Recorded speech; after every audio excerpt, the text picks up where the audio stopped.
Emma's frozen fingers couldn't hold the 15 cents anymore. The coins slipped through her cracked skin and rolled across the boarding house floor, while Mrs. Callahan's boot came down hard, pinning one nickel under her heel. "That's mine now, for the mess you made," the landlady said, her breath visible in the frigid air. Emma's daughter Lila pressed against her mother's threadbare coat, 7 years old and shivering. 3 pennies and 1 dime. That's what remained of everything. That's what her husband's brother had given her before slamming the door, his final words still ringing.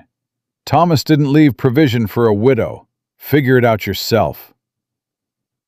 If you're watching this, please subscribe to our channel and stay with me until the end of this story. Comment below with your city so I can see how far this journey has traveled. Now, let me tell you what happened next. Emma stood in the doorway of the boarding house, her daughter's hand clutching hers so tight it hurt. The January wind cut through Silverbow like a blade, carrying the sulfur smell from the copper smelters and the sound of hammers striking rock from the mines that never stopped, day or night. Mrs. Callahan had already shut the door behind them. Emma heard the bolt slide into place. "Mama, where are we going?" Lila's voice was small. Emma didn't answer because she didn't have an answer. She had 3 pennies and 1 dime in her left pocket. The sun was setting behind the mountains and the temperature was already dropping. She'd heard men at the boarding house say it would reach 20 below tonight, maybe colder. "We're going to find somewhere warm," Emma said. The lie tasted bitter. They walked down Silver Street, past the saloons where miners were already drinking away their wages, past the company store where Emma had once bought flour and bacon when Thomas was alive, when there was money, when there was a future that made sense. Now the store owner watched her through the window with the same expression Mrs. Callahan had worn. The look that said she was already dead, she just hadn't fallen down yet. A group of miners stumbled out of McCarthy's saloon, their faces red from whiskey and underground heat. One of them, a thick-shouldered man with a scar across his jaw, looked at Emma and then at Lila. "Cold night for a walk, missus," he said. His friends laughed. Emma pulled Lila closer and kept walking. She heard their laughter follow her down the street, mixing with the industrial clang of the stamp mills crushing ore into powder. "Mama, I'm hungry." "I know, sweetheart." "When can we eat?" Emma's throat tightened. "Soon." They passed the Methodist church, but Emma knew better than to knock on that door. Reverend Williams had made his position clear when Thomas died in the mine collapse 3 months ago. The church helped those who helped themselves, and a woman with no skills and no family connections was beyond his congregation's charity. "Perhaps you should write to your people back east," he'd said, as if Emma had people, as if she had anywhere else in the world to go. The streets were emptying as darkness settled. Emma knew what happened to women and children on these streets after dark. She'd heard the stories. She'd seen the girls who worked in the cribs behind the saloons, their eyes hollow, their futures gone. "We're not stopping here," Emma said, more to herself than to Lila. They walked to the edge of town, where the neat rows of company housing gave way to scattered shacks and tents. This was where the desperate lived, the men too broken for mine work, the Chinese laborers the company wouldn't house, the women who'd lost everything. Emma had been here once before, bringing soup to a sick miner's wife. She remembered thinking how grateful she was not to live like this. Now she was looking for a place to sleep among them. An old woman sat outside a tent, wrapped in blankets, smoking a pipe. She watched Emma approach with eyes that had seen everything and been surprised by nothing. "You looking for someone, or you looking for somewhere?" the woman asked. "Somewhere," Emma admitted. "Just for tonight. I can pay." She pulled out the dime, hating how her hand shook. The woman studied the coin, then studied Emma and Lila. "That tent there's empty," she said, pointing to a sagging canvas structure 20 feet away. Man who lived there died yesterday. Nobody's claimed it yet.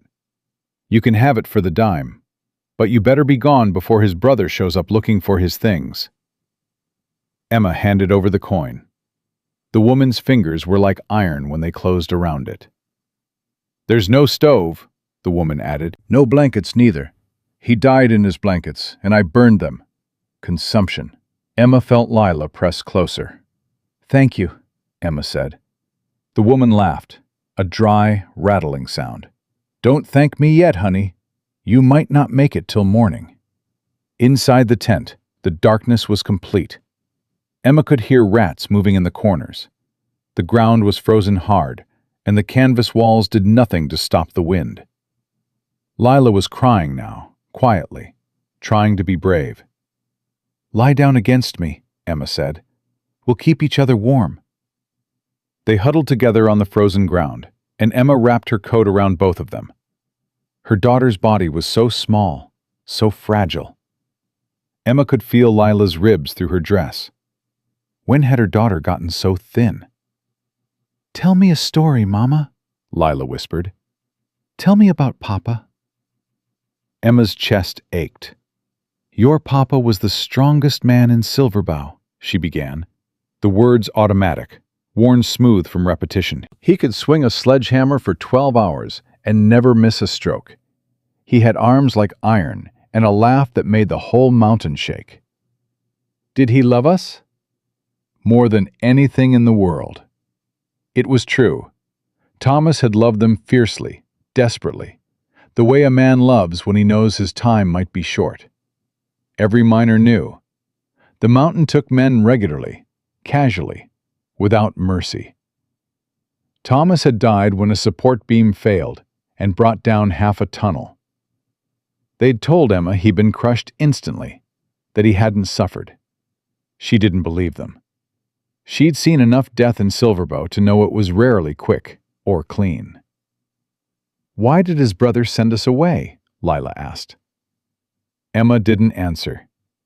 She couldn't explain the cruelty of James Matthews, Thomas's older brother, who'd inherited everything and decided that a widow and child were burdens he wouldn't carry. Thomas should have made better provision, James had said, standing in the house that had been Emma's home. Should have saved money instead of spending it on you. Not my problem now. The night deepened. The cold crept through the canvas like water, soaking into their bones. Emma held Lila and listened to her daughter's breathing slow and even out. Sleep was a mercy Emma couldn't find. Her mind wouldn't stop calculating. 3 pennies. She could buy a potato with 3 pennies, maybe 2 if she found a generous vendor. That would feed Lila for a day. But then what? What came after the pennies were gone? She could beg. The thought made her stomach turn, but she'd seen women do it, standing outside the saloons with their hands out. Some of the miners were kind. Most weren't. She could steal. The company store had loose boards in the back. She'd noticed them once, months ago, not thinking anything of it. Now she thought about them constantly. She could work. But doing what? The mines didn't hire women. The saloons did, but Emma knew where that road led. The boarding houses wanted kitchen help, but Mrs. Callahan had already spread the word that Emma was trouble, unreliable, a woman who couldn't pay her debts. Emma must have slept eventually, because she woke to gray dawn light filtering through the canvas and the sound of voices outside. Men's voices. Angry. I told you, his brother's coming for the tent today. You can't be here. Emma recognized the old woman's voice, sharp now instead of amused. Please, Emma said, crawling out of the tent. Lila was still sleeping, and Emma wanted to keep it that way. Please, just give me an hour to find somewhere else. The man standing with the old woman was tall and lean, with the gaunt face of someone who'd worked underground too long. His eyes were the color of slate, and they swept over Emma without sympathy. An hour, he said. Then I'm taking the tent. Got nothing against you, lady. but business is business." Emma nodded. She went back inside and gently woke Lila. Her daughter's face was pale, her lips slightly blue. They'd survived the night, but barely. "Are we leaving?" Lila asked. "Yes, sweetheart. We're going to find breakfast."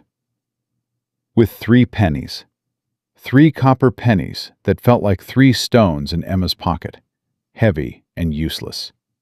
They walked back toward town as the day shift miners streamed toward the pit heads, lunch pails in hand, faces set in the grim determination of men going to war. Emma watched them and felt invisible. She was a ghost already, a woman the world had finished with.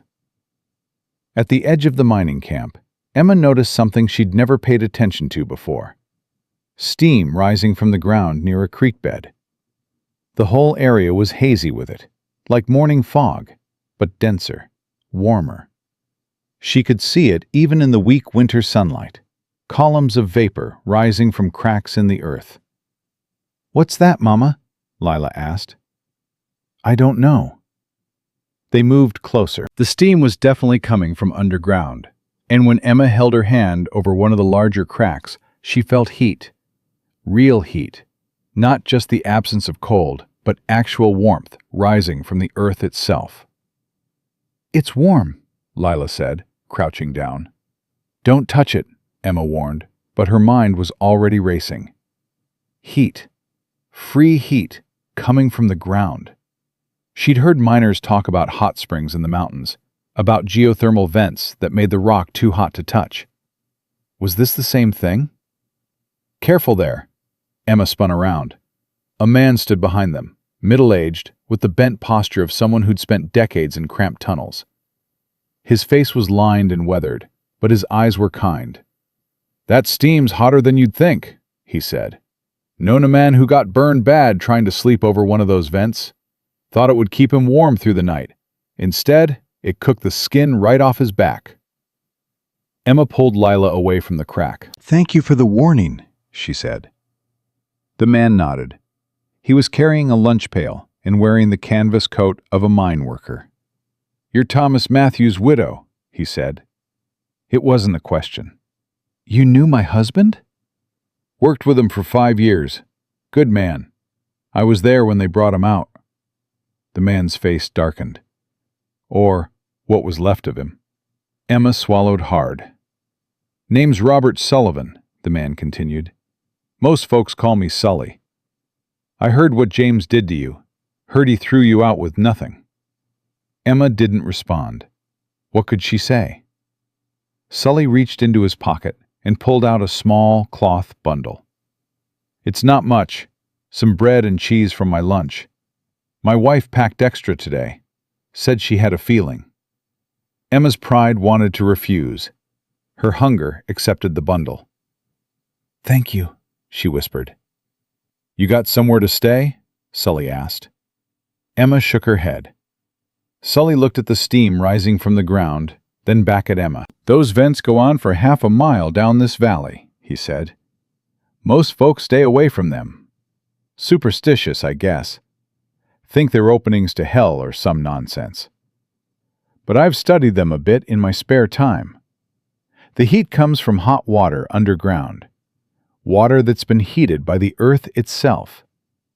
It's why this valley never freezes complete, even in the worst cold." Emma listened, her mind working. "You thinking what I think you're thinking?" Sully asked. "I don't know what you mean." "You're thinking maybe you could use that heat somehow. Build something over one of those vents. Trap the warmth." Sully shook his head. "I've thought about it myself, but it's dangerous. The steam's not steady. Sometimes it comes up gentle. Sometimes it blasts hot enough to scald. And the ground's unstable. I've seen cracks open up overnight that weren't there before." "But it's possible?" Emma pressed. "To build something?" Sully studied her face for a long moment. "You're that desperate?" "Yes," he sighed. "Down valley about a quarter mile, there's a spot where the vents are more stable. The steam comes up consistent-like, not too hot, not too cold. There's a natural rock shelf there that might work as a foundation.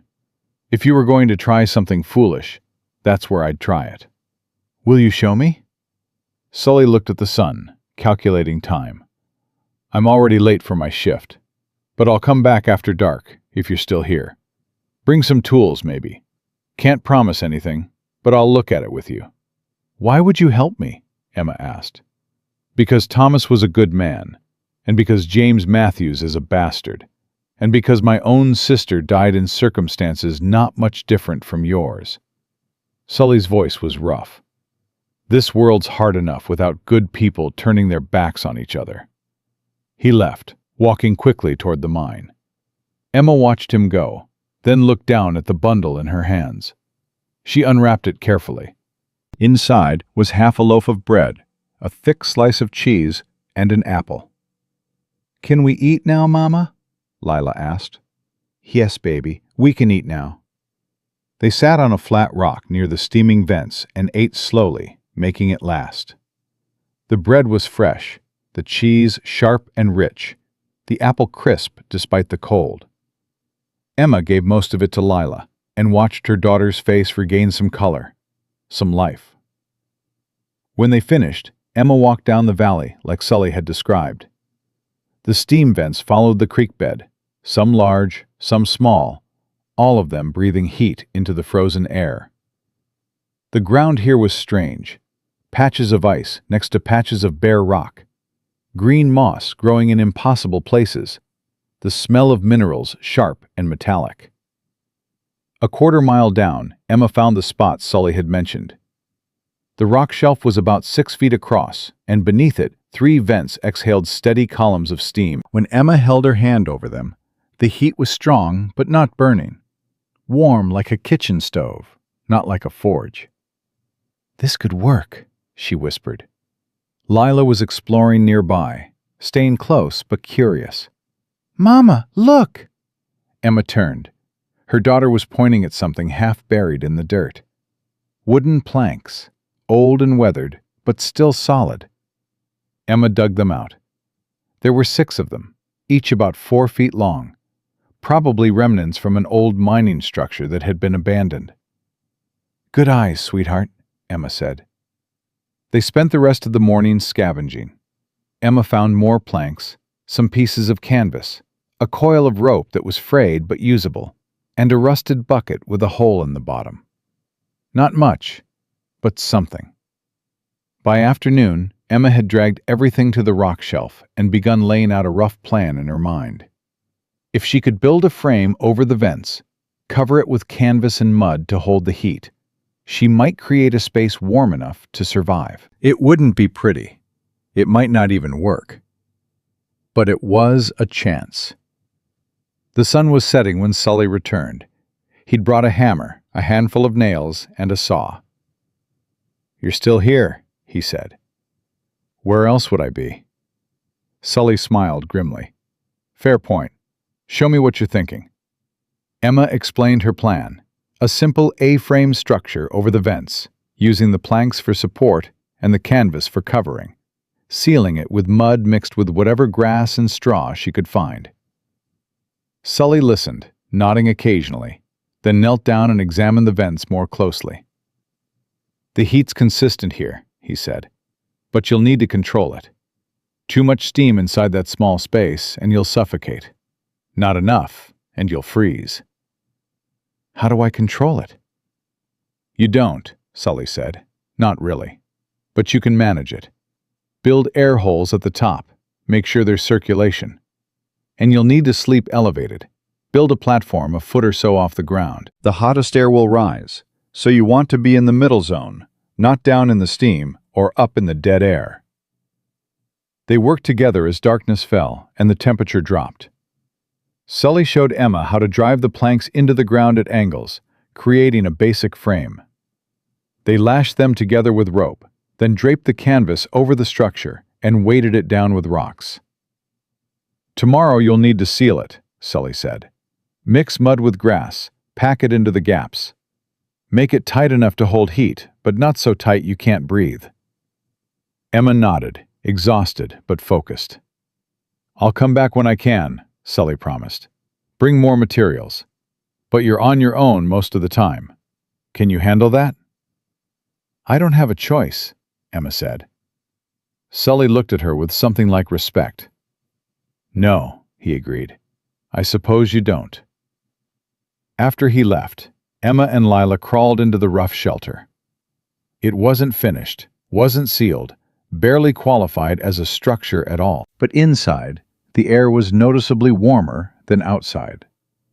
The steam rose through the gaps in the canvas, and when Emma held Lila close, she could feel her daughter's shivering begin to ease. "Is this our house now?" Lila asked. Emma looked around at the canvas walls, the dirt floor, the steam that smelled like rotten eggs and minerals. It was barely shelter. It wasn't even safe. But it was warm. "Yes," Emma said. "This is our house." That night, Emma couldn't sleep again. But this time, it wasn't from cold. Her mind was racing with possibilities and problems. The structure needed to be stronger. She needed more materials. She needed to figure out how to cook food, how to get water, how to keep Lila safe from the miners and the cold and all the other dangers that waited in Silverbow. But underneath all the worry, underneath all the fear, Emma felt something she hadn't felt in months. A spark of hope.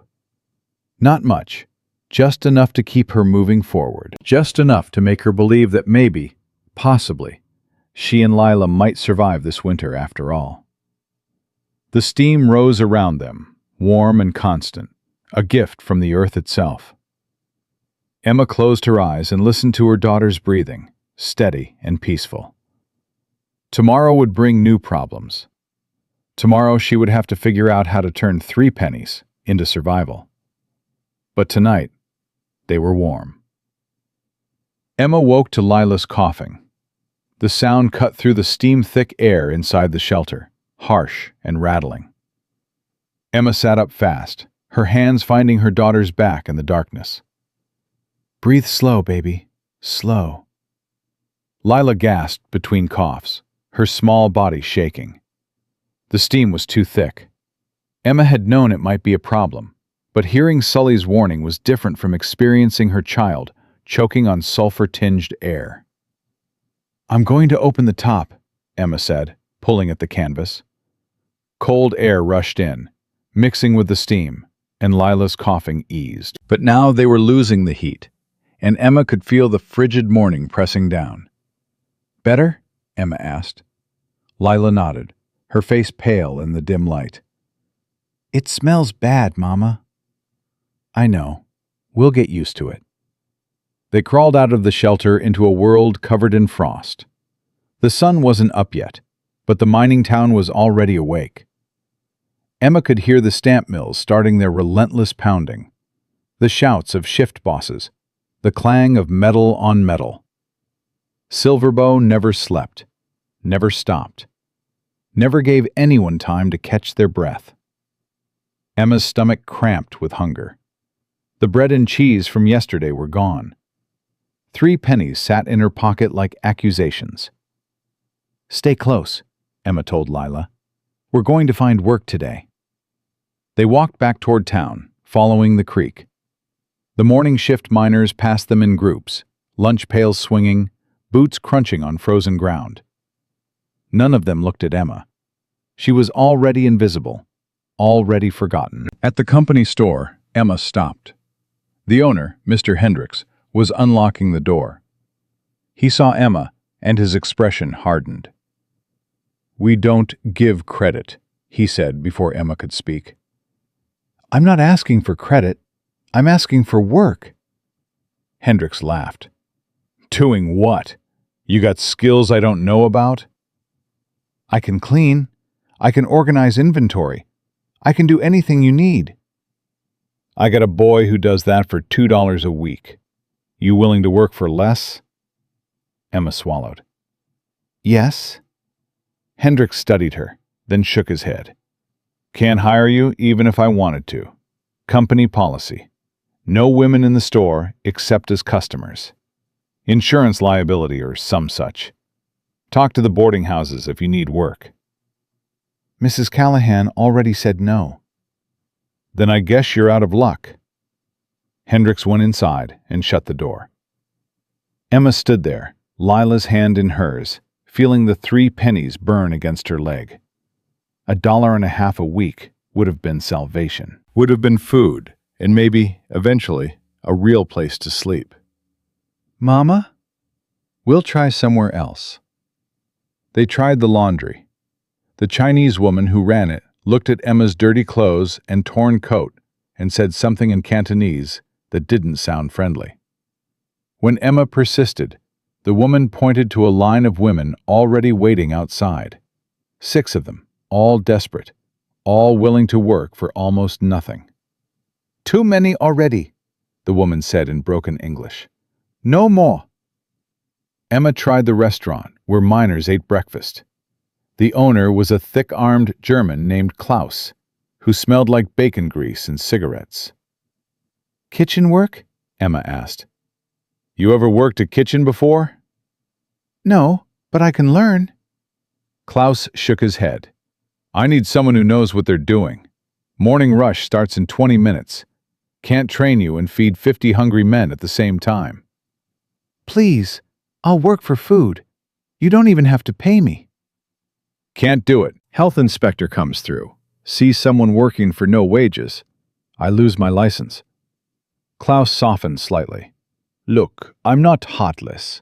You come back tomorrow morning, 5 o'clock sharp. I might have some scraps left over from tonight. Bread ends, potato peels, that kind of thing. But I can't promise nothing. It was something. Emma nodded. Thank you. By mid-morning, Emma had been turned away from every business in Silverbow. The desperation was starting to taste like metal in her mouth. She bought a potato with 2 of her pennies, leaving her with 1 cent and a future measured in hours, not days. We'll share it, Emma said, cutting the potato in half with a sharp rock. They ate it raw because Emma had no way to cook it. No fire, no pan, nothing. The potato was hard and bitter, but Lila ate her half without complaint. Can we go back to the warm place? Lila asked. Soon. First I need to find something. Emma led Lila back toward the mining camps, her eyes scanning the ground, the abandoned structures, the piles of refuse. She needed materials, anything she could use to improve the shelter, to make it safer, to control the steam better. But everything had been picked over already. The desperate had been here before her, taking anything useful. Then Emma saw the mud. The creek ran along the valley where the geothermal vents steamed, and where the hot water met the cold stream, the banks were thick with clay-like mud.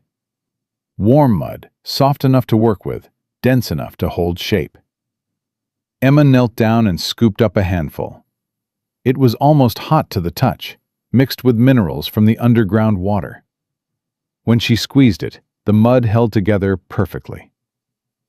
Lila, help me gather grass, the long kind, the dead stalks.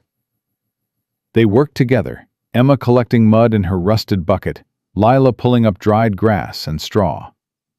After an hour, they had enough to start. Emma carried the bucket back to their shelter and began the work Sully had described, mixing the mud with grass, packing it into the gaps between the planks and canvas, creating a seal that would trap heat but allow enough air to breathe.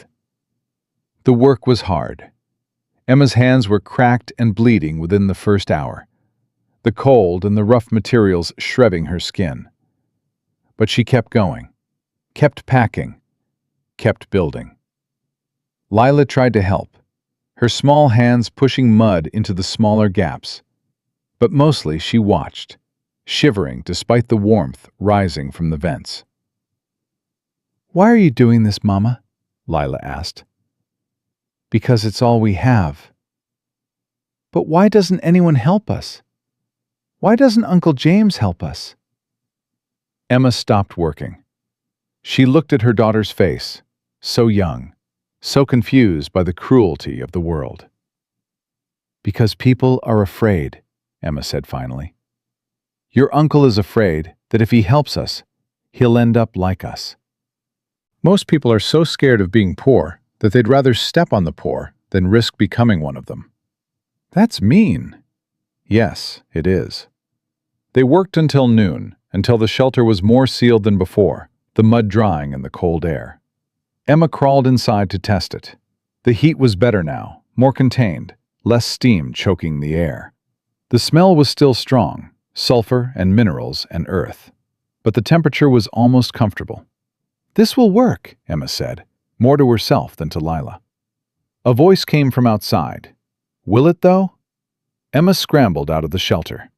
A woman stood there, maybe 30 years old, wearing a dress that had once been fine, but was now stained and torn. Her face was hard, her eyes calculating. Heard you were building something down here, the woman said. Thought I'd see what all the fuss was about. There's no fuss, Emma said carefully. Name's Margaret. I work at McCarthy's. She didn't say what kind of work, but Emma understood. You're the widow Matthews threw out. News travels fast. In a town this size, everything travels fast. Margaret walked around the shelter, examining it. Smart, using the heat from the ground. I thought about it myself once, but I'm not much for building things. It's not finished yet. No, I can see that. Margaret's eyes were sharp. How long you think you can stay here before someone runs you off? Emma's stomach tightened. This is public land. Public land that belongs to the mining company, which means it belongs to whoever has the money to make the company look the other way. Margaret smiled, but there was no warmth in it. Everything in Silverbow belongs to someone, honey. You just haven't figured out who owns this piece yet. I'm not hurting anyone. Didn't say you were. Just saying you should be prepared for when someone decides you're a problem worth solving. Margaret turned to leave, then stopped. Word of advice. When Decker comes around, and he will, don't fight him. Men like that don't ask twice. Who's Decker? But Margaret was already walking away, her worn boots crunching on frost. Emma felt cold, despite the warmth from the vents. She pulled Lila close. Who is that lady? Lila asked. Nobody important. They spent the afternoon improving the shelter, but Emma's mind was spinning. Who was Decker? What would he want? And how long did she have before this fragile safety collapsed like everything else in her life? The answer came faster than she expected. Sully arrived as the sun was setting, carrying a canvas sack. His face was grim. You need to hear this before anyone else tells you wrong, he said. Emma's heart sank. What happened? James Matthews went to the company office today.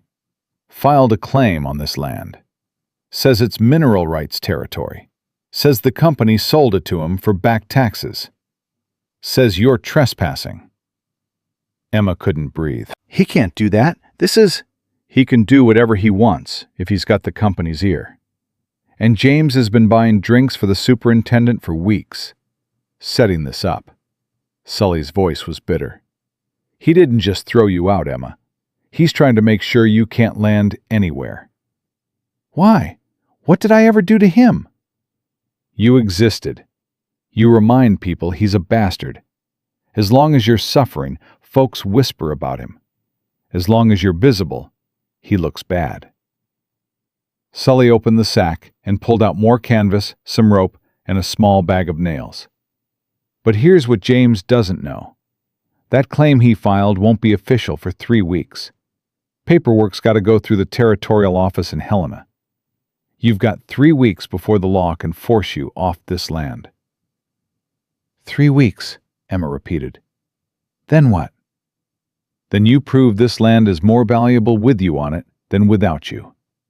Sully's eyes met hers. You make this work so well, so visible, that other people start wanting what you've got. You make this shelter into something the company can't ignore, something they might even want to copy. How am I supposed to do that? I don't know, but you're smarter than James thinks, and you're tougher than most men I've worked with.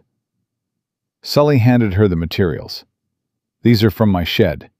My wife doesn't know I took them, and I'd appreciate if you didn't mention it to anyone who asks.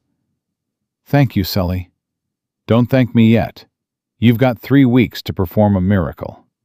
The odds aren't good.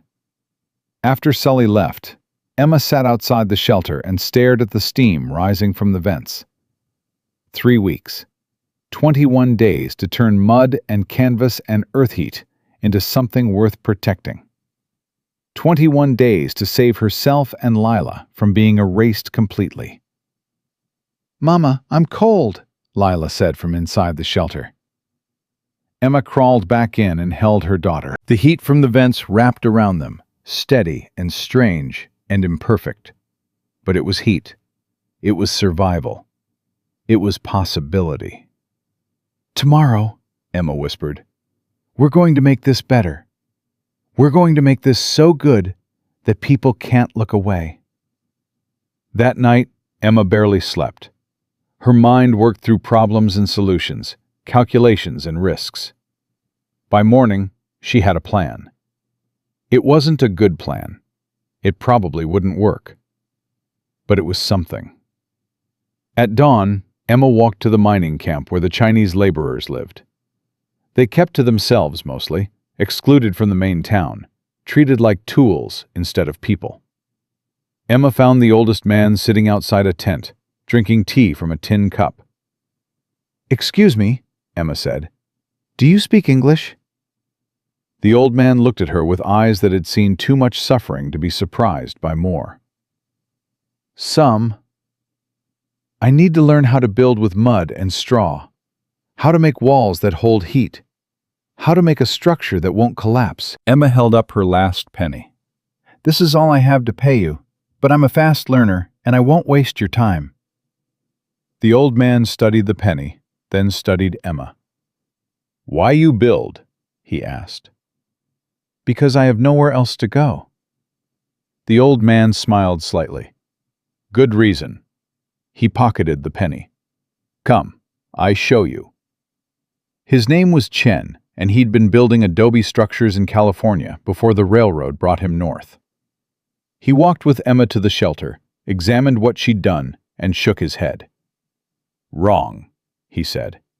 Mud needs more grass, needs to cure slow, needs protection from wind while it dries. Can you show me how to do it right?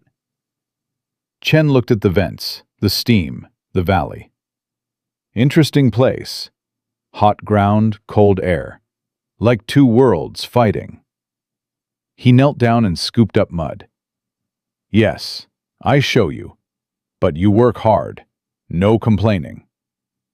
I won't complain. They worked together through the morning. Chen showed Emma how to mix the mud with the right proportion of grass and straw, how to pack it thick, how to smooth it so the wind wouldn't tear it apart. He showed her how to build a second layer over the first, creating insulation, how to angle the walls to shed snow, how to make ventilation holes that wouldn't let all the heat escape. Lila watched, fascinated, asking questions in her small voice. Chen answered patiently, his English broken but clear enough. By afternoon, other Chinese workers had drifted over to watch. They didn't offer to help, but they watched with interest. One of them, younger than Chen, spoke to the old man in rapid Cantonese. Chen responded, gesturing at the shelter, at Emma, at the vents. He says you crazy, Chen translated. Building on devil ground. Maybe I am crazy, Emma said. But crazy's better than dead. The young man laughed at that. He said something else, and this time Chen smiled. He says you got spirit, like tiger cornered by hunters. Chen stood up, brushing mud from his hands. Tomorrow I bring more help. We build faster. But you owe me. I don't have anything to give you. Not money, knowledge. You learn this, you teach others. Chinese workers need warm shelter too. Company doesn't care if we freeze. You build this right, you show others how to do it. Chen's face was serious. Deal? Emma understood. This wasn't charity. This was trade. Knowledge for knowledge. Survival for survival. Deal, Emma said. That evening, as Emma and Lila huddled in the improved shelter, the heat noticeably better than before, Emma heard voices outside. She tensed, remembering Margaret's warning about someone named Decker. But it wasn't Decker. It was Sully, and he'd brought someone with him. A woman Emma recognized from church, Mrs. Patterson, whose husband had died in the same collapse that killed Thomas. "Emma," Sully said carefully, "Mrs. Patterson wants to talk to you." The woman stepped forward. She was older than Emma, maybe 40, with gray streaking her dark hair. Her dress was patched but clean, her hands red and rough from work. "I heard what you're doing here," Mrs. Patterson said. "Building shelter over the hot ground." "Yes, ma'am. I've got 4 children and no place to keep them warm this winter. The boarding house where we've been staying just raised the rent again. I can't afford it anymore." Mrs. Patterson's voice was steady, but her eyes were desperate. "Could you teach me how to build what you've built?" Emma looked at Sully, then back at Mrs. Patterson. This was the moment Chen had described. The moment when her survival became something bigger. "Yes," Emma said. "I can teach you." Mrs. Patterson's face crumpled with relief. "Thank you. Thank you." She pulled a small cloth bag from her pocket. "I don't have much, but I've got potatoes. And my oldest boy, he's strong. He can help with the building." "We'll start tomorrow," Emma said. "Bring your children. They can stay warm in my shelter while we work on yours." After they left, Lila looked up at Emma with wide eyes. "Are we helping them, Mama?" "Yes, baby. We're helping them." "But we barely have enough for us." Emma pulled her daughter close. "Sometimes the only way to save yourself is to save someone else first." Mrs. Patterson arrived at dawn with all 4 of her children and a determination that reminded Emma of herself. The oldest boy, Daniel, was maybe 13, with his father's broad shoulders already showing through his thin coat. The youngest was a girl, about Lila's age, who clung to her mother's skirt and stared at the steam rising from the ground like it was magic. "Is it safe?" Mrs. Patterson asked, watching the vapor curl upward. "Safer than freezing," Emma said. "Chen will be here soon to help us start." But Chen arrived with 7 other Chinese workers, all carrying tools, all looking skeptical. The young man from yesterday, whose name was Lin, spoke first. "Boss Chen says we help widow lady build many houses. We think Boss Chen getting old, going crazy." Lin grinned to show he was joking, but his eyes were serious. "But we help anyway." Emma felt something loosen in her chest. "Thank you." "Not thank. Trade. You remember." Chen was already examining the area, pointing to spots where new vents steamed. "Here, here, and here. Good foundation. We build 3 shelters today if we work fast." "3?" Mrs. Patterson's voice cracked. "I only asked for 1. 3 families need shelter," Chen said simply. "Word spreads. 2 more widows come this morning, waiting by creek. You want to tell them no?" Emma looked at Mrs. Patterson, then at Lila, then at the steam rising from the earth. 3 shelters meant more work, more mud, more risk. It also meant more people who might stand with her when James Matthews came to take this land. "We build 3, Emma said. They worked like an army. Chen organized everyone with quick, sharp commands in Cantonese and broken English. The Chinese workers dug foundations, mixed mud, cut grass. Mrs. Patterson and her oldest boy hauled water from the creek. Emma and the 2 other widows, Sarah, whose husband had been crushed by falling rock, and Anne, whose husband had simply walked into the mountains one day and never come back, learned the techniques Chen taught, their hands becoming skilled quickly because they had to be. Lila and the other children gathered straw and stayed warm near the vents, their laughter strange and bright against the harsh work surrounding them. By noon, the frames for all 3 shelters were up, The structures looked fragile, temporary, like strong wind could blow them away. But Chen seemed satisfied. Frame is good. Now comes the hot pot. Walls that hold. They packed mud mixed with straw between wooden supports, layer after layer, working fast before the cold could freeze the material. Emma's hands were bleeding again, but she didn't stop. She couldn't afford to stop. Every wall that went up was another piece of protection, another argument against James Matthews and anyone else who wanted to drive them away. Around 2 p.m, a man appeared at the edge of the worksite. He was tall, heavy-shouldered, with a face that looked like it had been punched too many times and had stopped feeling it. He wore a long coat and a pistol on his hip that he made no effort to hide. The Chinese workers noticed him first. Lin said something sharp to Chen, and the old man's expression hardened. "That's Decker?" Emma asked quietly. "That's him," Sully said. He'd arrived an hour ago with more materials and had been helping Mrs. Patterson's shelter. Now he moved to stand beside Emma. "Let me do the talking." But Decker walked straight past Sully and stopped in front of Emma. "You're the Matthews widow," he said. It wasn't a question. "I am. I've got a message from James Matthews. He says you're trespassing on land he owns.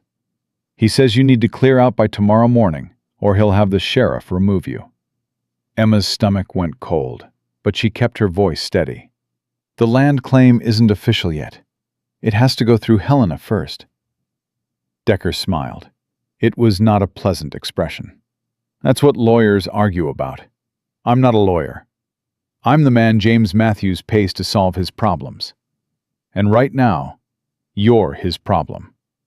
"She's not hurting anyone," Sully said. "She's just trying to survive the winter." "That's her business. My business is delivering the message." Decker looked at the shelters going up, at the Chinese workers, at the widows and children. "Tomorrow morning, pack up whatever you've built and move on. If you're still here by noon, things will get unpleasant." "Where am I supposed to go?" Emma asked. "Where are these children supposed to go?" "Not my concern." Decker turned to leave, then stopped. "One more thing. James Matthews wants it known that anyone helping you is making an enemy of him. That includes you, Sullivan. Think about your job at the mine before you make stupid choices." Sully's face went red, but he didn't respond. Decker walked away, his boots crunching on frost, his pistol catching the weak winter sunlight. After he was gone, silence settled over the worksite. The Chinese workers looked at Chen. The widows looked at Emma. The children had stopped laughing. "Do we stop building?" Sarah asked, her voice small. Emma's mind was racing. Tomorrow morning, 12 hours, maybe less. James was moving faster than Sully had predicted, using threats instead of waiting for legal process. He wanted her gone immediately, wanted her erased before she could become something he couldn't ignore. "No," Emma said. "We don't stop. We finish all 3 shelters today." "Emma, you heard him," Sully said. "He'll bring men with guns." "Then let him bring them. But when he does, I want these families inside warm shelters they built with their own hands. I want the whole town to see what we made. I want witnesses." Chen made a sound that might have been approval. "Smart. Make them destroy something good. Make them show their evil where everyone watches." Lin translated for the other workers, and several of them nodded. One of them, a man with a scar across his forehead, spoke rapidly in Cantonese. "He says Chinese workers know about being driven away," Lin said. "Know about losing everything. He says we help you fight this time." Emma felt tears sting her eyes, but she blinked them back. "Then let's get back to work. We've got maybe 6 hours of light left." They worked faster now, driven by urgency and anger, and something that felt like defiance. The mud walls went up thick and strong. The ventilation holes were cut precisely. The roofs were sealed with layers of canvas and more mud.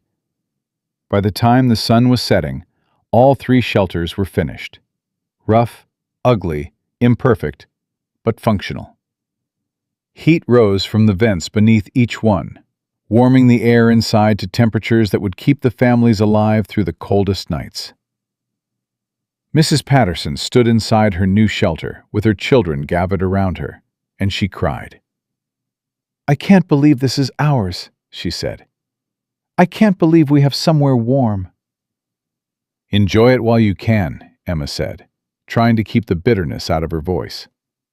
"Tomorrow, James Matthews is going to try to take it away." "Then tomorrow we'll fight him." The voice came from behind Emma.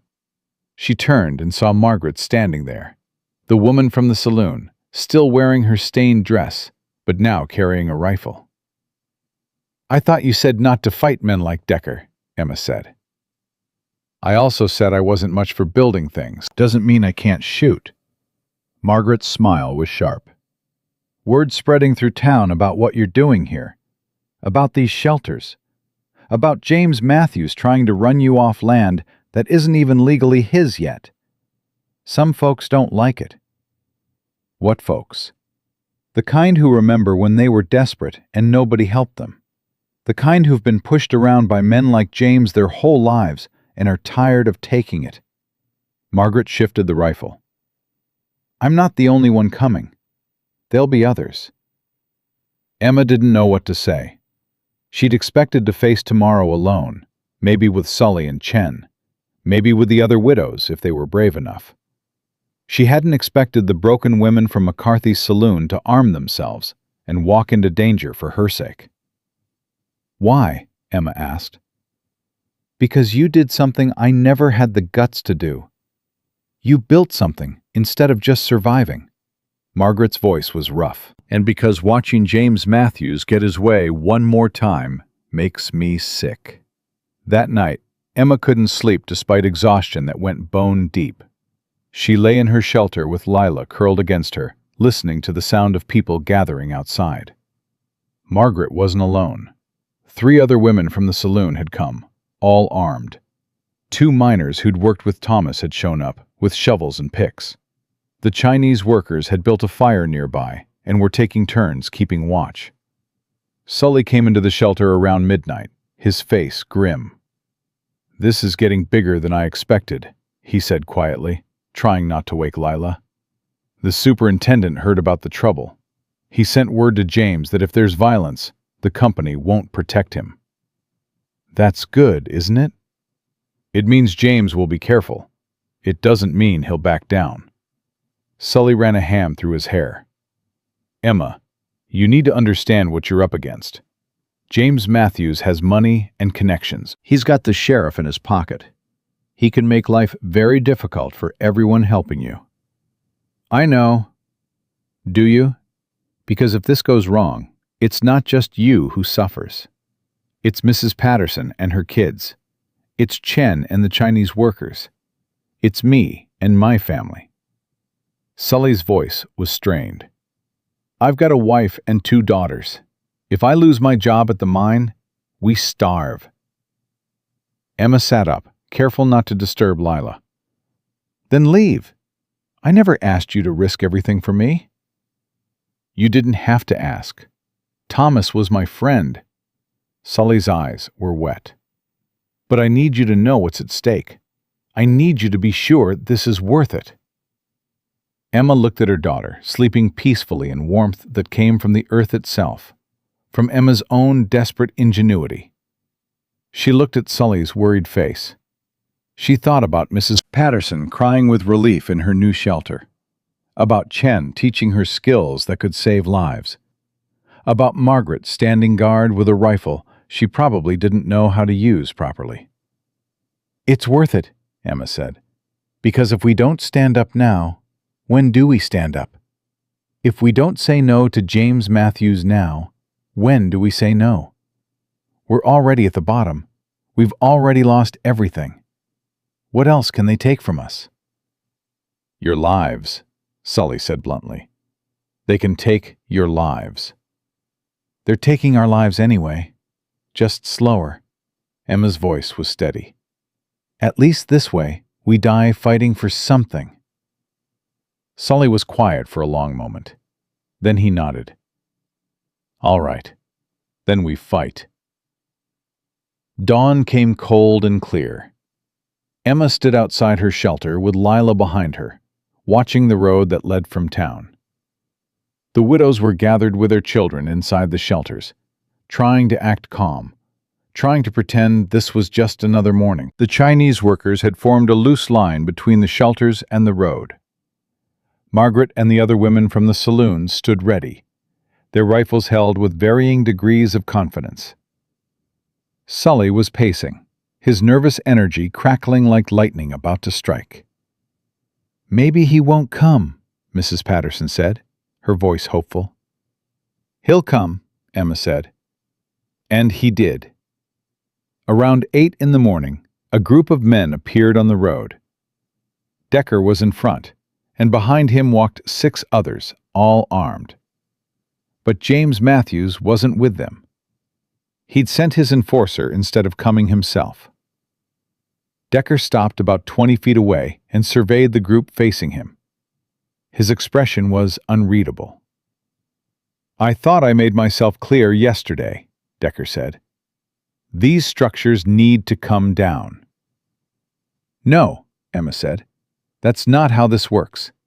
James Matthews owns this land." "He doesn't own anything yet," Emma interrupted. "The claim hasn't been approved. This is still public territory, which means we have as much right to be here as anyone." Decker's jaw tightened. "You want to argue law with me? Fine. I've got papers here that say different." He pulled a document from his coat. "Signed by the Territorial Land Office yesterday. Special expedited processing. This land now belongs to James Matthews, which means you're trespassing." Emma felt the ground shift under her. Expedited processing. James had paid someone off, pulled strings, made the impossible happen overnight. The 3 weeks Sully had promised were gone. "Let me see those papers," Sully demanded. Decker handed them over. Sully read quickly, his face going pale. "These are real. They're backdated, but they're real." "Then it doesn't matter," Emma said, her voice louder than before. "Tear them up. Forge new ones. Make whatever legal argument you want. We're not leaving." "Emma," Sully started. "We're not leaving!" Emma's voice rang across the valley. "These families have nowhere else to go. These children have nowhere else to stay warm. You want to drag us out of here? You're going to have to do it by force. And you're going to have to do it in front of witnesses." As if summoned by her words, more people appeared on the road. Not James's men. These were townspeople. Miners coming off the night shift. Women from the boarding houses. Shop owners opening their stores. They'd heard something was happening in the geothermal valley, and they'd come to watch. Decker saw them too. His expression darkened. "This isn't a spectacle," he said. "This is private business." "Then conduct your private business," Emma challenged. "Pull a gun on a woman and children. Tear down shelters built by widows. Show everyone exactly what kind of man James Matthews pays you to be." Decker's hand moved toward his pistol, and Margaret raised her rifle. The men behind Decker tensed.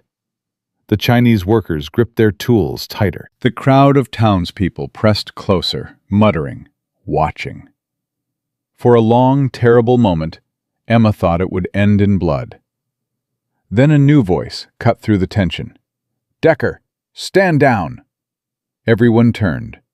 A man in a suit was walking down from town, moving fast despite his age. Emma recognized him. Mr. Whitmore, who owned the largest mine in Silverbow, who sat on the town council, who had more money than James Matthews and more power than anyone else in the territory. Decker didn't lower his hand from his pistol. "Mr. Whitmore, this doesn't concern you." "Like hell it doesn't," You're about to start a riot in front of my mine, which means it concerns me plenty." Whitmore pushed through to the front of the crowd. He looked at Emma, at the shelters, at the steam rising from the vents. "What's going on here?" "James Matthews has a legal claim to this land," Decker said. "These people are trespassing." "That's so." Whitmore took the papers from Sully and read them. His eyebrows rose. "Expedited processing. Someone paid good money for that." He looked at Emma. "You the one who built these?" "Yes, sir." "Over geothermal vents. That's smart. Dangerous, but smart." Whitmore walked to the nearest shelter and stuck his head inside. When he emerged, he was nodding. "Warm as a summer day in there. How much did it cost to build?" Emma blinked, confused by the question. "Materials were scraps. Labor was free. Maybe $5 worth of supplies total?" Whitmore laughed. It was a booming sound that startled everyone. $5! And you're keeping families warm through a winter that's already killed a dozen men in this camp. He turned to Decker. "Tell James Matthews I want to talk to him. Today. And tell him if he tears down these shelters, he's going to answer to me personally." "Mr. Whitmore, I have orders. I don't care about your orders. I care about my mines. You start violence here, my workers will walk off the job to watch. Production stops. I lose money. That makes me angry." Whitmore's voice was hard. "Now get out of here before I decide James Matthews isn't worth the trouble he causes." Decker's face was stone, but he lowered his hand from his pistol. "This isn't over." "Maybe not, but it's over for today." Whitmore watched Decker and his men leave, then turned back to Emma. "You've got spine, I'll give you that. What's your name?" "Emma Matthews, sir." "The widow. I heard about you. Heard James threw you out like trash." Whitmore studied her. "Here's what's going to happen. I'm going to buy this land from James Matthews for triple what he paid. Then I'm going to lease it back to you and these other families for $1 a year. In exchange, you're going to teach my mine workers how to build these shelters. We lose too many men to cold every winter. This could change that." Emma couldn't breathe. "Sir, Don't thank me. This is business. You've got knowledge worth money, and I want access to it." Whitmore smiled slightly. "But I won't pretend there's not some satisfaction in watching James Matthews get outmaneuvered by a woman he thought he could erase." The crowd erupted in cheers. Mrs. Patterson grabbed Emma and hugged her. Sully was grinning. The Chinese workers were talking excitedly in Cantonese. Margaret lowered her rifle and laughed, the sound wild and free. But Emma couldn't celebrate yet. She pulled away from Mrs. Patterson and faced Whitmore directly. "I need your word this isn't temporary. I need your word you won't change your mind when James offers you a better deal." Whitmore's expression turned serious. "You have my word. I'm a lot of things, Mrs. Matthews, but I'm not a liar. This land is yours now. What you do with it is up to you." Emma nodded, not trusting herself to speak. Whitmore walked back toward town, and the crowd slowly dispersed, still buzzing with excitement about what they'd witnessed. Only after everyone was gone did Emma allow herself to feel it. The relief, the exhaustion, the impossible weight lifting from her shoulders. She sank to the ground near the vents, and Lila ran to her, throwing small arms around her neck. "We get to stay, Mama?" "Yes, baby. We get to stay." The celebration lasted exactly 1 hour before the first problem arrived. A miner named Collins showed up at the geothermal valley with 12 men from his shift, all of them eager to learn how to build the shelters Whitmore had promised. Collins was a foreman, thick-necked and impatient, the kind of man who measured everything in productivity and profit. "Whitmore says you're going to teach us how to do this," Collins said, not bothering with pleasantries. "Says it'll save lives and money. We've got 2 hours before the next shift. Make it quick." Emma looked at the 12 men, then at the 3 shelters that had taken a full day with Chen's expertise and a dozen workers. "I can't teach you everything in 2 hours." "Then teach us the important parts." "It's all important. The mud mixture, the ventilation, the foundation, the way you seal the—" "Look, lady, I don't need a lecture. Just show us how to slap some mud on a frame and we'll figure out the rest." Chen, who'd been listening from nearby, made a disgusted sound. "You don't listen, you die. Shelter collapses, you freeze. Steam gets trapped, you choke. Ground shifts, you burn." He looked at Emma. "Don't waste time on stupid men." Collins's face went red. "Who are you calling stupid, you—" "Enough," Emma said sharply. "Mr. Collins, if you want to learn, you'll listen. If you don't want to listen, you can leave. I'm not going to be responsible for men dying because they thought they could rush this." Collins glared at her, but something in Emma's voice made him back down. "Fine. Show us."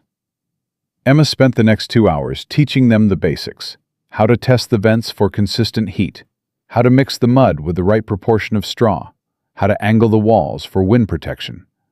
But she could see the impatience in their faces, the skepticism. These were men who worked with dynamite and steel, who thought building with mud and grass was women's work, something beneath them. When the 2 hours were up, Collins nodded curtly. "We'll give it a try. If it works, Whitmore will pay you for more lessons.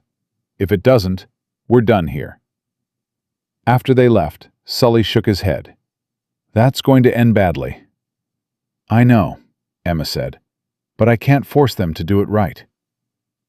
3 days later, word came back that Collins and his men had built a shelter over a vent near the mining camp. They'd used Emma's basic instructions, but had ignored her warnings about ventilation and foundation stability. The first night, the shelter had filled with steam so thick that 2 men had passed out and nearly died. The second night, the ground shifted and one corner of the structure collapsed, sending burning mud onto a sleeping man's leg. Collins came back to the valley, limping, his face twisted with anger. "Your method doesn't work," he said. "You nearly killed 3 of my men." Emma felt her stomach drop. "What did you do wrong?" "Nothing. We followed your instructions exactly." "Show me the shelter." Emma made Collins take her to the collapsed structure.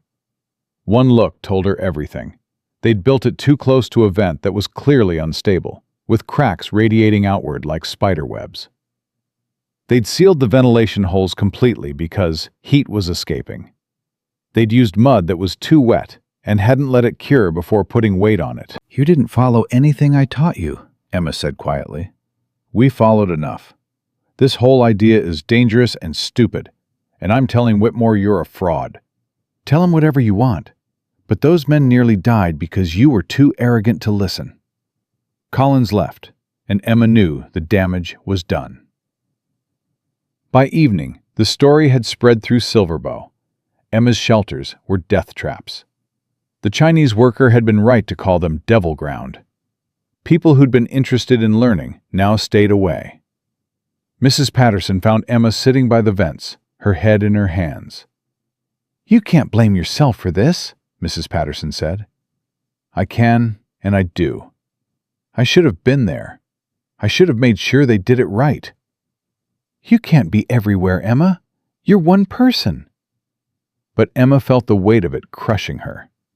People's lives depended on getting this right, and she'd failed. Not because the method was wrong, but because she couldn't control what people did with the knowledge.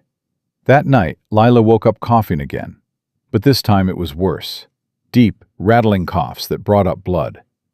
Emma held her daughter and felt terror claw at her throat. "Mama, I can't breathe right," Lila gasped between coughs. "I'm taking you to the doctor." "We don't have money for the doctor." "I don't care." Emma wrapped Lila in her coat and ran through the dark streets to Dr. Harrison's house. She pounded on the door until the doctor, a tired-looking man in his 50s, opened it. "My daughter can't breathe. She's coughing blood." Dr. Harrison looked at Lila, then at Emma. Bring her inside. He examined Lila while Emma stood against the wall, shaking. The examination seemed to take forever. Finally, Dr. Harrison straightened. It's the sulfur fumes from those vents. Her lungs are irritated, inflamed. She needs clean air, not steam full of minerals. Emma's world tilted. The vents are the only thing keeping us warm. Then you need to make a choice: warmth or your daughter's health. Dr. Harrison's voice wasn't unkind, but it was firm. Keep her in that environment and her lungs will get worse. Eventually, she won't be able to breathe at all. How long do I have? To decide? Or until she gets worse? Dr. Harrison sighed. The damage is already starting. A few more weeks in those fumes, and it might be permanent. You need to get her out of there. Emma felt tears burn her eyes.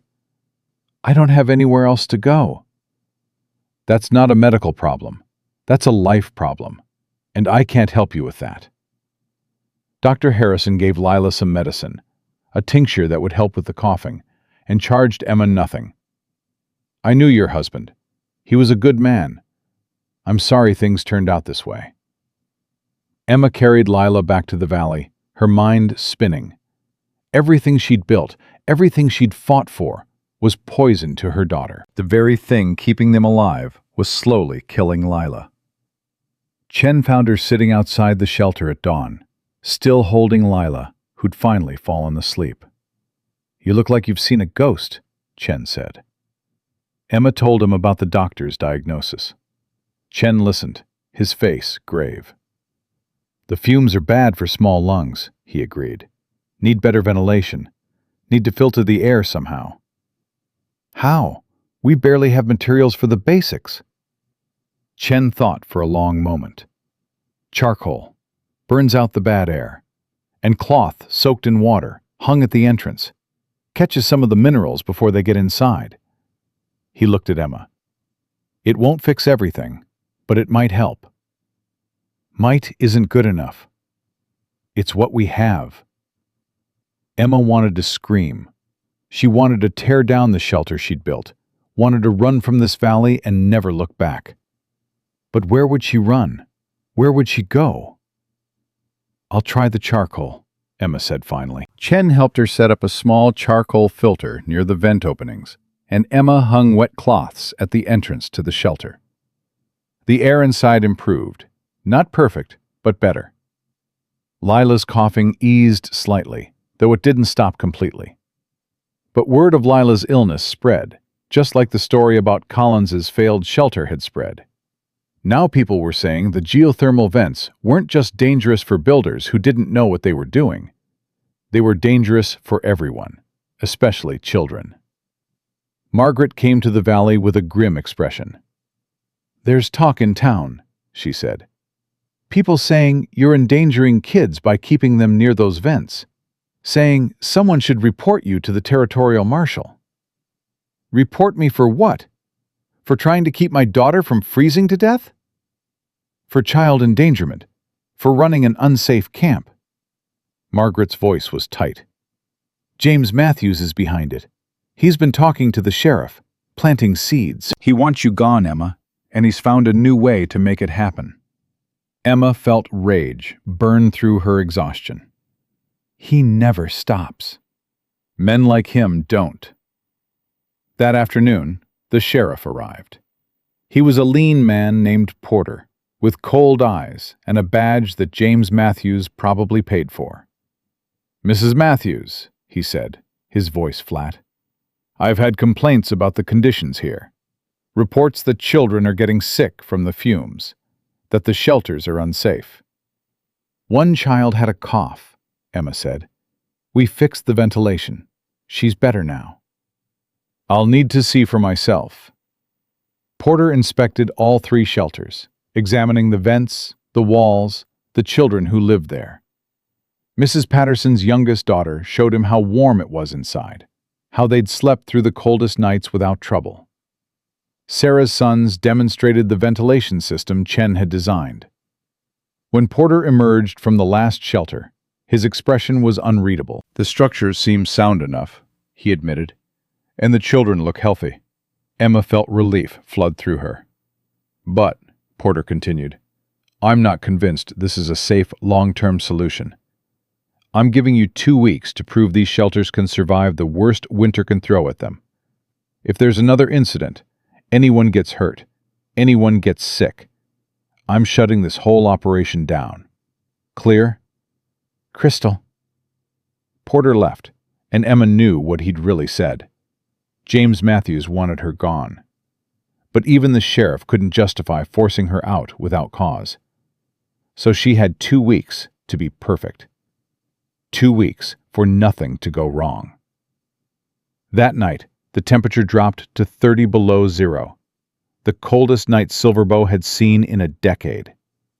Emma huddled with Lila in the shelter, listening to the wind howl outside, praying the walls would hold, praying the ventilation wouldn't freeze, praying they'd survive until morning.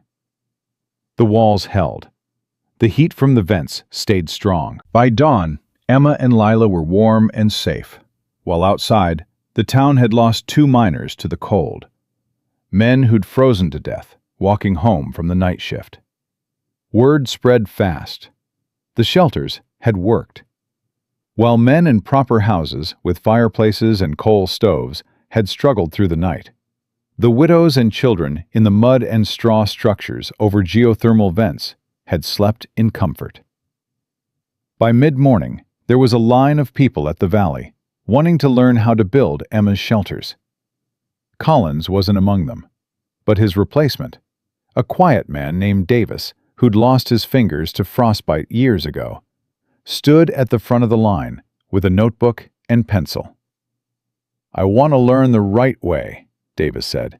No shortcuts, no rushing. Whitmore's willing to pay for proper training, and I'm willing to take the time. Emma looked at the line of miners, at the families, at the desperation in their faces, and she made a decision. Training takes 3 days minimum. Anyone who can't commit to 3 days shouldn't be here. Half the line left. The other half stayed. For 3 days, Emma and Chen taught them everything. How to read the vents, how to test the ground stability, how to mix the perfect mud, how to seal without suffocating, how to build ventilation that worked in the worst cold. Davis took detailed notes, asking questions, making sketches. The other students followed his lead. On the 3rd day, they built a test shelter together. Emma watched every step, correcting mistakes before they became dangerous. When they finished, the shelter was solid, safe, properly ventilated. This is how it's supposed to be done, Emma said. Don't cut corners, don't rush. Do it right, or don't do it at all. Davis nodded. We'll spread the word. Anyone wants to learn from you, they need to commit to the full training. The students left, and Emma felt something shift. This wasn't just about her survival anymore. This was about changing how people thought about warmth, about shelter, about surviving the brutal Montana winters. A week later, Whitmore came back to the valley. He didn't come alone. He brought the town council with him. 4 men in suits who looked uncomfortable standing near the steaming vents. Mrs. Matthews, Whitmore said formally, the council has a proposal for you. Emma tensed. What kind of proposal? The kind that makes you an official employee of the Silverbow Mining Company. We want to hire you as a shelter consultant. You'll train workers, oversee construction, ensure safety standards are met. We'll pay you $40 a month, plus materials. Emma couldn't speak. $40 a month was more than most miners made. It was a fortune. There's one condition, Whitmore continued. You have to agree to work exclusively for the company. No teaching outsiders without our permission. Emma's relief turned to ice. You want me to keep this knowledge locked up? We want to protect our investment. We paid good money for this land, for your time. It's only fair we get exclusive access to what you know. Fair? Emma's voice rose. You want me to refuse to teach widows and orphans how to stay warm because it might hurt your business interests? I want you to be realistic about how the world works, Whitmore said, his voice hardening. You're good at building these shelters, but you're not good at business. This is a generous offer. Don't throw it away because of misplaced sentiment. Emma looked at the council members, at their expensive suits and comfortable lives. They didn't understand. They couldn't understand what it felt like to freeze, to watch your child suffer, to have nowhere to turn.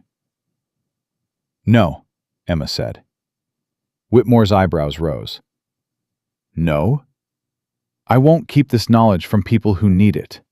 I won't build walls around survival. Emma's voice was steady. You can keep your $40. I'll find another way. There is no other way. You think people will pay you? You think you can make a living teaching poor families to build mud huts?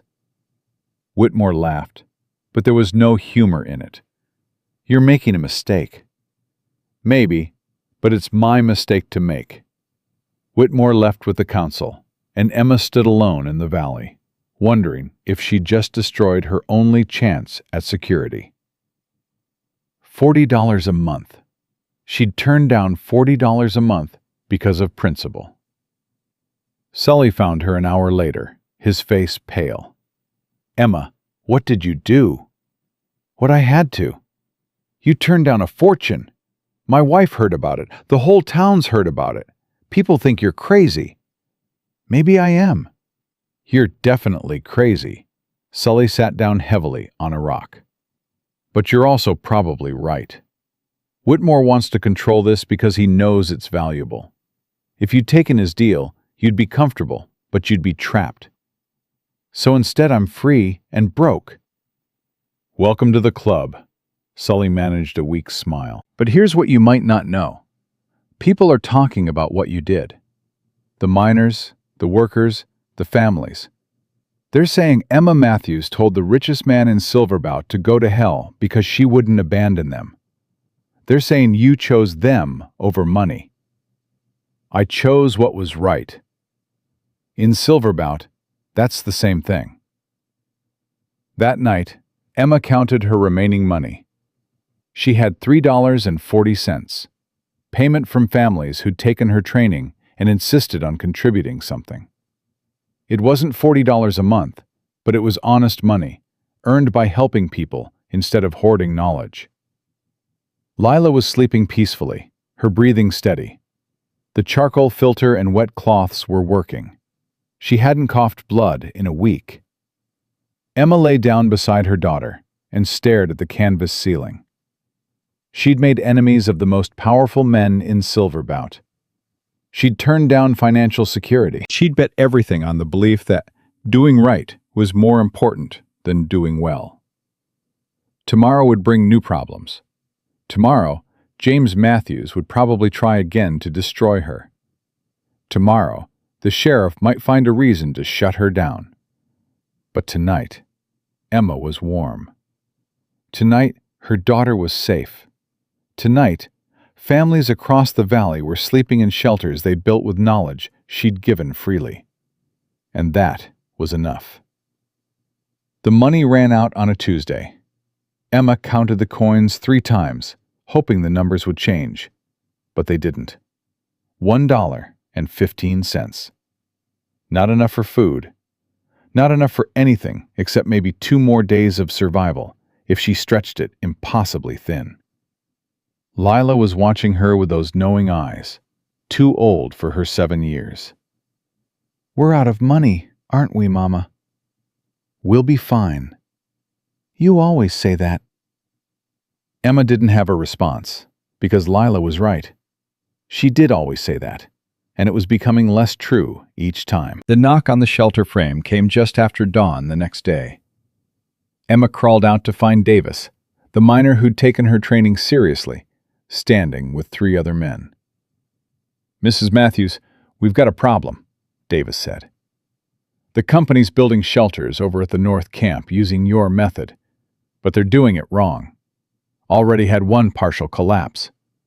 Whitmore's blaming you, saying your training was incomplete.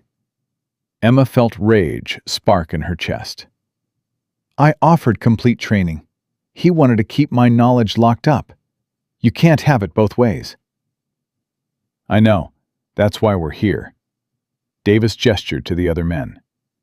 There's 12 families at the North Camp who need proper shelters before the next cold snap. We've got materials and we've got labor.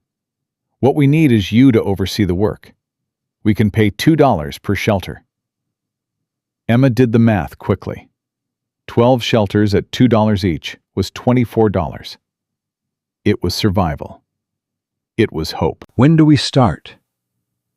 They worked for 6 days straight. Emma supervised every shelter, correcting mistakes, teaching proper techniques, refusing to let anyone cut corners, even when the men complained about the extra time. Chen came to help, bringing Lin and 2 other Chinese workers. Mrs. Patterson organized the women to prepare food for the workers. Even Margaret showed up, rifle slung over her shoulder, keeping watch. By the end of the 6th day, all 12 shelters were complete, solid, and safe. The families moved in immediately, and Emma stood in the center of the camp, watching steam rise from a dozen vents, heat flowing into a dozen homes she'd helped create. Davis handed her the payment, 24 silver dollars that felt heavy in her hands. You earned every cent, he said, and there's more work coming. Word spreading to other camps, other towns. People want what you're teaching. Emma walked back to her valley as the sun set, the coins jingling in her pocket. $24. She could buy food for a month. Could buy warmer clothes for Lila. Could maybe, finally, breathe a little easier. But when she reached her shelter, Sully was waiting with a face like death. Emma, you need to leave. Tonight. What happened? James Matthews is done playing games. He's filed charges against you with the territorial marshal. Claims you're running an unlicensed business, endangering public safety, trespassing on commercial land. Sully's voice was shaking. The marshal's coming tomorrow to arrest you. Emma felt the ground tilt. On what evidence? Collins. That bastard Collins gave testimony that your training nearly killed his men. He's backing every lie James is telling. Sully grabbed her arm. Emma, if they arrest you, they'll take Lila. They'll put her in an orphanage while you're in jail. You have to run. Run where? I have nowhere to go. Anywhere but here. Emma looked at her shelter, at the valley where she'd fought so hard to build something from nothing. She looked at the other shelters, where families were sleeping warm. She thought about the 12 new shelters at the North Camp, about the people who'd learned from her, about the knowledge spreading across Montana like fire. No, Emma said. I'm not running. Emma, please, I'm not running because I didn't do anything wrong. If James Matthews wants to destroy me, he'll have to do it in front of everyone. He'll have to show the whole territory what kind of man he is. Sully looked at her like she was crazy. Maybe she was. But Emma was done being afraid. The marshal arrived the next morning with 2 deputies.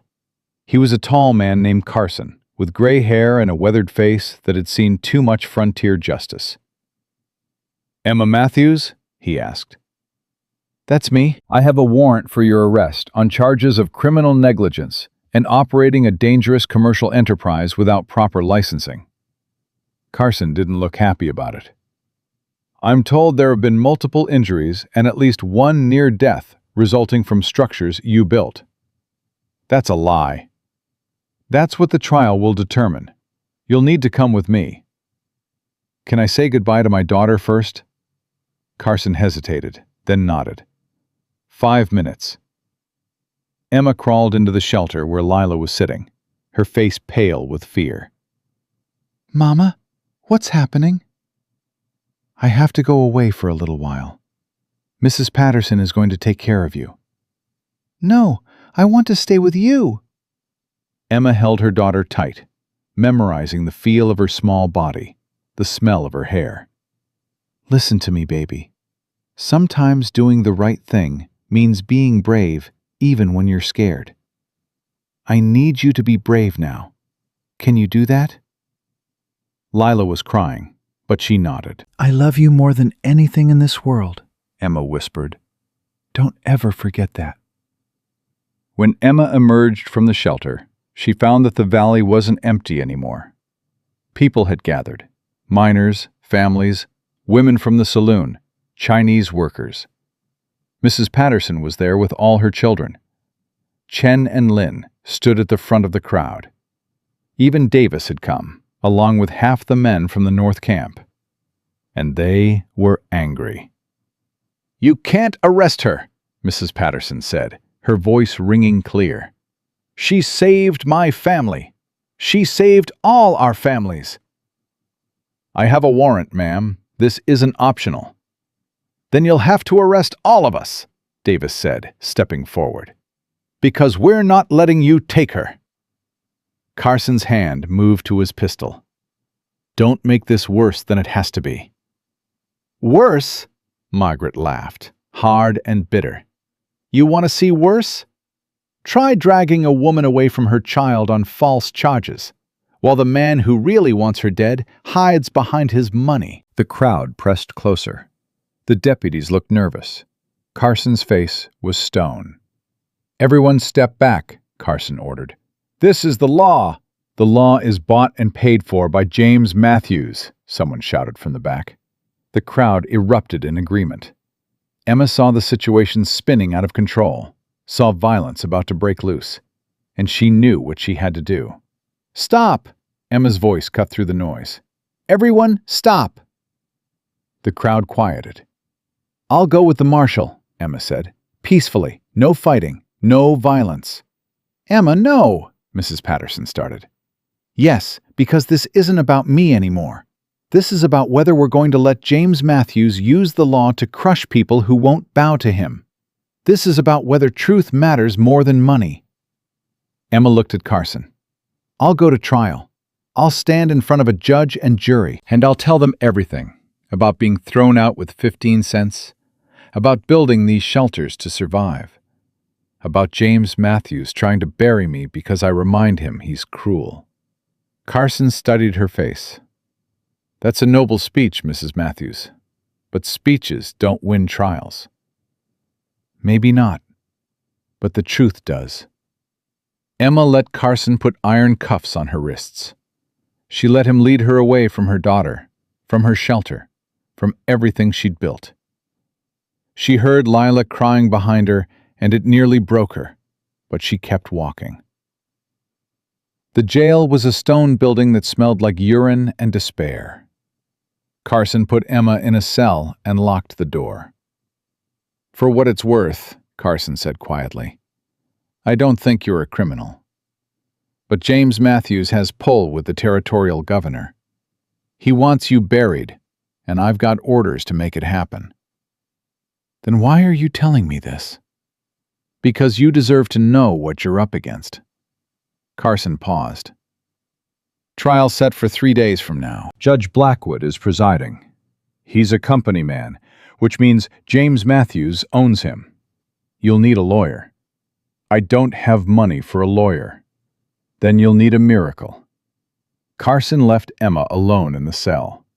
She sat on the wooden bench and stared at the bars, feeling exhaustion and fear pressed down on her.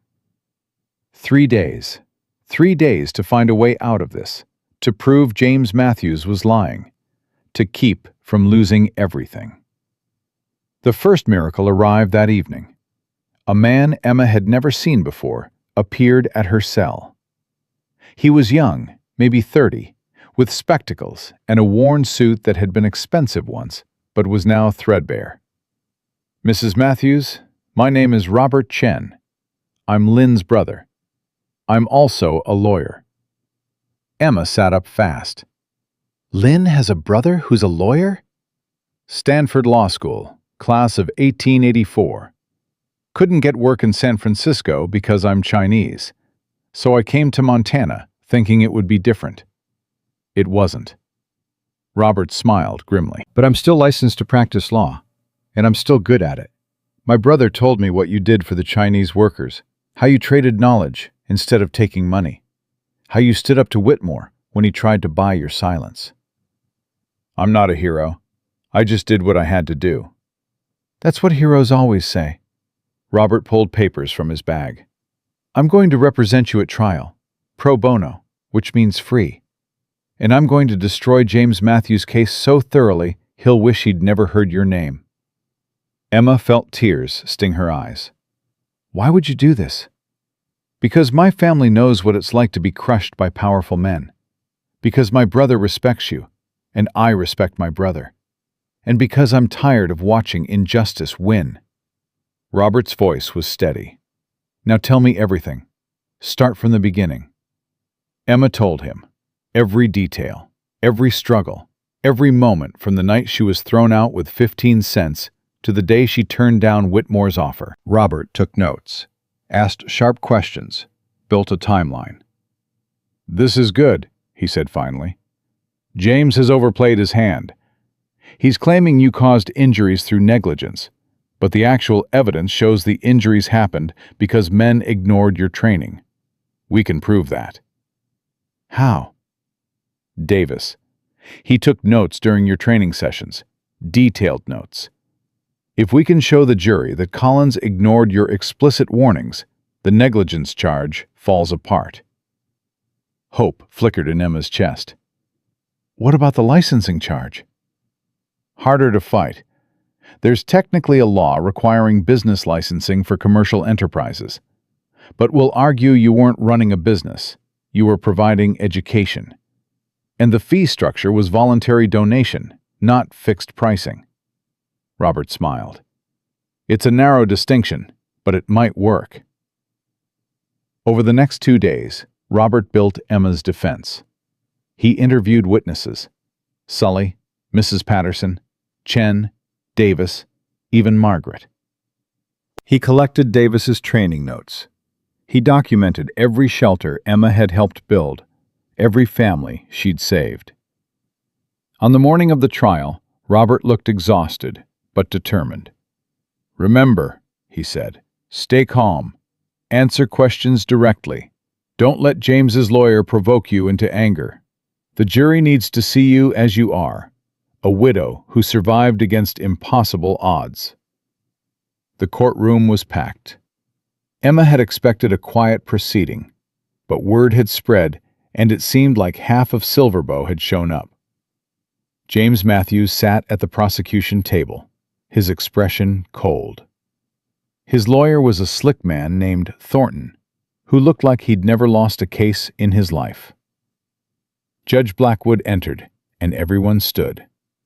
He was older, with silver hair and eyes that revealed nothing. This court is now in session, Blackwood said. The territory of Montana versus Emma Matthews. How does the defendant plead? Not guilty, Your Honor, Robert said clearly. The trial began. Thornton called Collins first, and the foreman told his story, how Emma's training had been insufficient, how his men had nearly died, how the shelters were fundamentally dangerous. Robert's cross-examination was surgical. Mr. Collins, did Mrs. Matthews warn you about the dangers of improper ventilation? She mentioned something about it, but yes or no, Mr. Collins? Yes. Did she warn you about building too close to unstable vents? Yes, but we didn't have time to. Yes or no? Yes. Did she in fact tell you that rushing the construction would result in exactly the kind of injuries your men sustained? Collins's face reddened. She said a lot of things. We couldn't remember everything. Robert held up Davis's notebook. This is a complete record of Mrs. Matthews' training, taken by another foreman who attended the same sessions you did. It shows that she spent 6 hours covering safety protocols, that she made you sign an acknowledgement that you understood the risks, that she explicitly warned against every single mistake you made. Robert's voice was hard. You didn't forget her warnings, Mr. Collins. You ignored them Because you thought you knew better. The courtroom murmured. Blackwood banged his gavel. Thornton tried to recover with his next witnesses, but Robert dismantled each one. By the afternoon, Emma could see the prosecution's case crumbling. Then Thornton called James Matthews to the stand. James looked confident, comfortable. He told the jury about his beloved brother Thomas, about how he'd tried to help Emma after Thomas died, about how she'd squandered every opportunity. "I gave her a chance to leave Silverbow with dignity," James said, his voice smooth. "Offered her train fare back east. She refused. Then she built these dangerous structures and put people's lives at risk. I had no choice but to seek legal remedies." It was a masterful performance. Emma felt her hope waver. Robert stood for cross-examination, and his first question was simple. "Mr. Matthews, how much money did your brother leave when he died?" James blinked. "I don't see how that's relevant." "Answer the question, please." "Thomas had some savings, maybe $300. "And where is that money now?" James's expression hardened. "It was used to settle his debts." "What debts?" "Your brother owned his home outright. He had no outstanding loans. Where did the $300 go, Mr. Matthews?"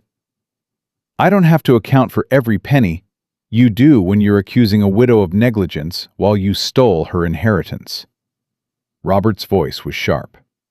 "The truth is you kept that money for yourself. You threw Emma Matthews out with 15 cents because you wanted her gone, and you didn't care if she froze to death. And when she survived anyway, when she built something remarkable that made you look cruel by comparison, you decided to destroy her." That's a lie. "Is it? Then explain why you filed a land claim on the exact spot where she'd built her shelter. Explain why you expedited that claim through illegal channels. Explain why you're so desperate to erase this woman that you'd perjure yourself in court." Thornton was objecting, but the damage was done. The jury had seen James's mask slip. They'd seen the anger, the desperation. When Robert called Emma to testify, she told her story simply and honestly. She didn't embellish. She didn't ask for pity. She just told the truth. About the 15 cents, about the freezing nights, about discovering the vents, about learning to build, about teaching others because that was the right thing to do.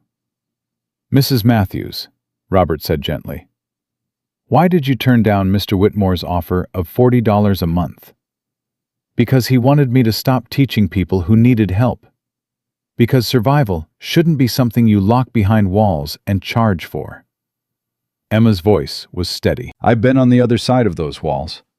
I've been the person everyone turned away from.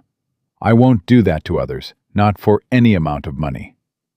The courtroom was silent. Judge Blackwood called for closing arguments. Thornton gave a polished speech about public safety and the rule of law. Robert gave a passionate defense of Emma's character and the prosecution's fundamental dishonesty. Then Blackwood retired to consider his verdict. Emma sat in the defendant's chair, Robert beside her, and waited. The minutes stretched into an hour, then 2 hours. The crowd in the courtroom remained, refusing to leave. Finally, Blackwood returned. "After careful consideration of the evidence," he said, his voice formal, "I find the defendant not guilty on all charges." The courtroom erupted. Emma couldn't breathe. Robert was shaking her hand, grinning. Mrs. Patterson was crying. Chen was nodding with satisfaction. But Blackwood wasn't finished. "Furthermore," he continued, and the room quieted, "I find that the charges brought by James Matthews were frivolous and malicious. Mr. Matthews, you are hereby fined $500 for abuse of the legal system. Additionally, the land claim you filed on the geothermal valley is declared invalid due to fraudulent procurement. The land reverts to territorial status." James Matthews's face went purple. "You can't." "I can, and I have. And if you attempt any further legal action against Mrs. Matthews, I will hold you in contempt." Blackwood's eyes were hard. "This court is adjourned." Emma walked out of the courthouse into winter sunlight. Lila ran to her, and Emma scooped her up, holding her daughter tight. "You won, Mama," Lila said. "You won." "We won," Emma corrected. "All of us." The celebration lasted through the night. People brought food, built fires, shared stories. Davis announced that the mining company, under new management after Whitmore's retirement, wanted to hire Emma as a consultant at her own terms. Chen revealed that 3 more towns had requested training in geothermal shelter construction. Robert told Emma he was opening a law practice in Silverbow, and she'd always have free legal representation. But the moment that mattered most came the next morning. Emma stood in the geothermal valley, watching steam rise from 24 vents. Around her, families were building new shelters, using the techniques she'd taught. Children played in the warmth, their laughter bright against the frozen landscape. Widows worked alongside miners. Chinese laborers worked alongside American homesteaders, everyone learning from everyone else. Mrs. Patterson approached, her face glowing. "Emma, we've been talking, all of us. We want to name this place after you. Matthews Valley, so people remember what you did here." Emma shook her head. "Not Matthews. I don't want his name on anything good." "Then what?" Emma thought for a moment, remembering the 15 cents that had slipped through her frozen fingers, the moment she'd thought she had nothing left, the steam rising from the earth like a gift. "Hope Valley," she said. "Call it Hope Valley." By the spring of 1888, Hope Valley had become a permanent settlement. 43 families lived in geothermal shelters Emma had designed. The territorial government had granted them official township status. A school had been built, the first in Montana to be heated entirely by earth steam. Emma taught classes there, not just about construction, but about survival, about perseverance, about refusing to give up when the world said you were finished. Lila grew stronger, her lungs healing in the improved air Chen's filters provided. She started helping Emma teach the younger children, showing them how to test vents, how to mix mud, how to build something from nothing. James Matthews left Silverbow in disgrace, his reputation destroyed, his fortune diminished by legal fees and fines. Emma never saw him again, and she never thought about him. He was the past. Hope Valley was the future. On a warm April morning, Emma stood on the ridge overlooking the valley and watched smoke, not from fires, but from the earth itself, rise into clear sky. She thought about the woman who'd been thrown out with 15 cents, who'd had nothing but desperation and a daughter to protect.